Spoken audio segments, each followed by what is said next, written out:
Spiritual experiences cannot transform you.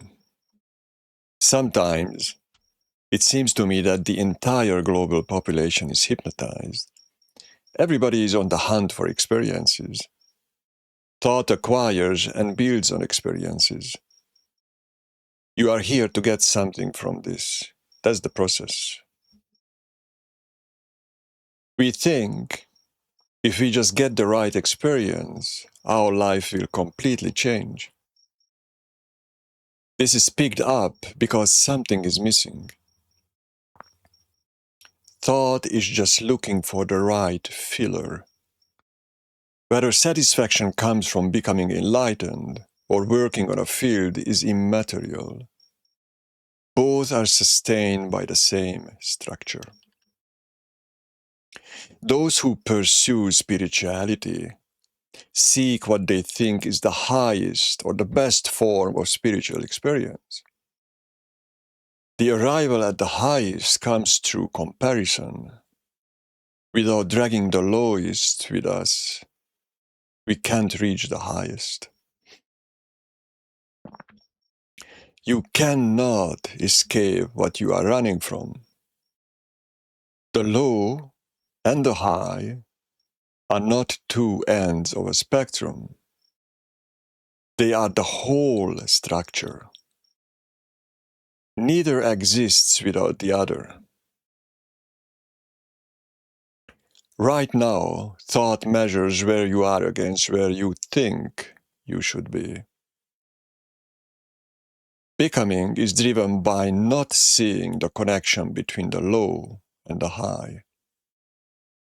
The thread is invisible between them like a spider's web. Experiences are extensions of the present structure you want to get away from. You can have the greatest Kundalini awakening, spontaneous kriyas, or mystical wonders. But when they become experiences, they establish their own authority. The structure that thought builds around them will collapse of its own accord. I've had all of these throughout my life. Explosive Kundalini vibrations, healing powers, clairvoyance, astral travels, OBEs, Nimitta, often 4 times a day for 13 years. They were real. Yet the realization eventually dawned. None of these events, no matter how profound, brought truth any closer.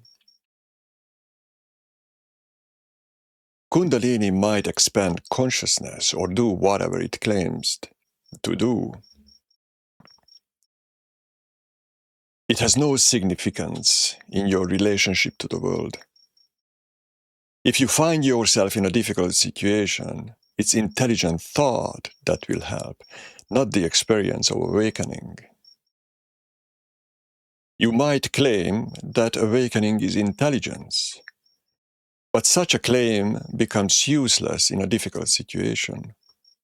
When your girlfriend is yelling at you, your awakening will be of no help.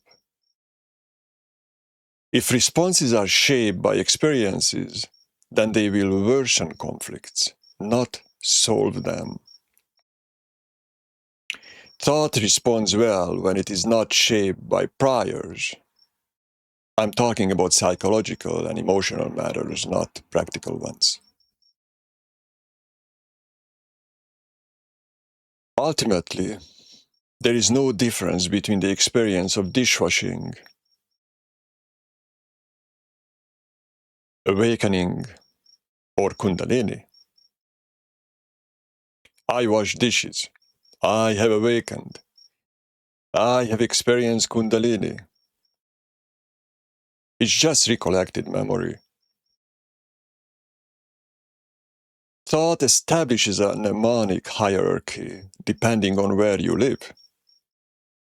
In a remote village where everybody has to work for survival, the experience of awakening is useless. It can be useful in a city where there is a demand for it, but then it becomes transactional. By sitting in a lotus posture, dressing a particular way, assuming an Indian name, and keeping a picture of a master beside me, I am sending you a message. I am the master. I am selling experience. Experience is nothing special. It's just a collection of conclusions. I read something, had an experience, then resembled what I read. Resemblance produces conviction, not truth. Conviction becomes the foundation of the spiritual path. This affects mentality and external appearance.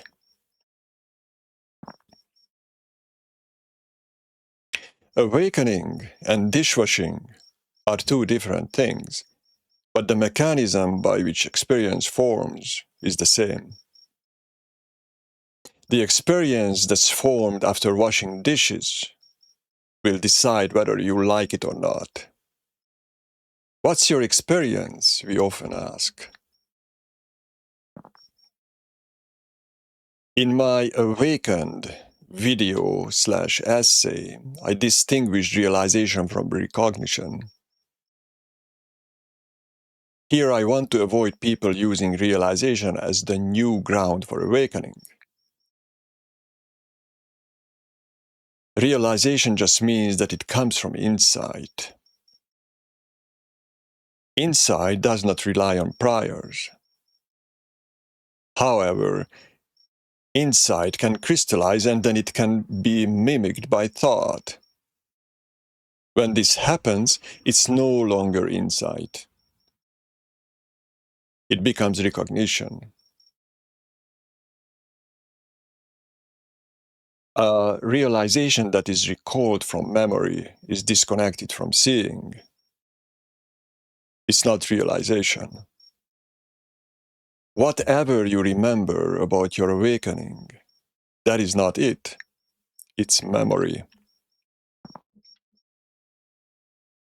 Realization is born and dissolved the moment it appears.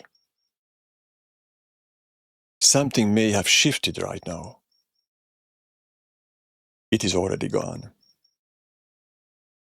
I call realization a collective break in what appears to be living. It leaves nothing behind to rely on in the future. It does not lay down the frames for a new spiritual direction. Insight enlightens thought, and as a result, thought stops producing psychological time. Right now, there is a measuring happening. How far along? How close to understanding? How much further to go? That is psychological time.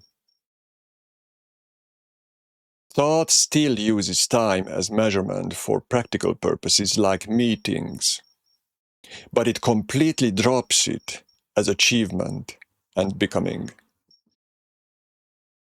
You might ask, how do I know this if I don't experience it? Was the question produced, or did it just appear? Then thought tricks itself again. I must not store templates. I must not store answers. That too becomes another template. Boredom, hopelessness, or inadequacy is a powerful trigger. That trigger is operating now. Thought runs on habit, not on awakening. Spirituality is the outcome of thought failing to inquire about itself. Spiritual teachers merely redirect your attention from one experience to another just by changing adjectives. The experience of awakening requires the knowledge of awakening.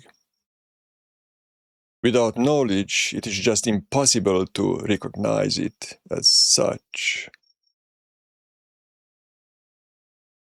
This re-implements the old structure, which destroys the directness of the experience. As long as direct experience is spoken of, the drive to have it persists. This sentence about the drive is also producing the drive.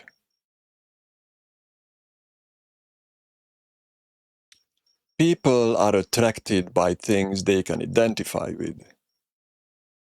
If these words feel true, notice what that feeling is doing.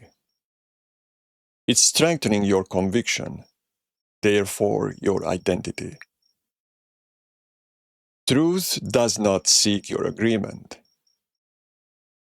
I'd rather you observe what's happening during agreement than to agree with this. I personally am not a fan of abstract terms like wholeness, because thought can only think of idealized fragments. The thought that is aware of its limitation will not try to connect to the whole simply because it sees the trap. Thought's attempt to assume or identify a ground is a fragmentary function that maintains the mechanism it wants to escape. My worry is that my words will become a new ground for those who have rejected all other forms of ground. If these words feel like a rival, if they are worth keeping, that is the trap. These words self-destruct now.